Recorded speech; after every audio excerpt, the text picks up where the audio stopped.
अबे यार सोनू, बुड्ढे ने बड़ा नाक में दम कर रखा है यार। सही कह रहा यार मोनू, बुड्ढे का कुछ ना कुछ करना पड़ेगा, ठिकाने लगाना पड़ेगा बुड्ढे को। चलो বাবা কোদাল নিয়ে কোথায় যাচ্ছে?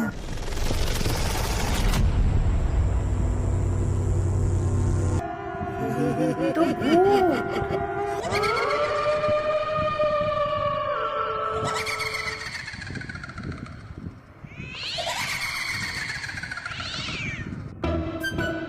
কি করবে কোদাল নিয়ে? কি গাছ টাছ কাটবে নাকি?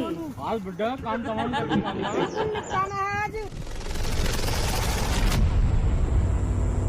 বাবা মাটি কাটছে কেন? কি করবে এই জায়গাটায়? পিছন দিয়ে কে একটা গেল। और क्या हुआ? भूत। होता है गुना है? अबे यार यहाँ पे कुछ है जरूर। अरे कुछ ना है, चल কাটতে দেবে না গাছ।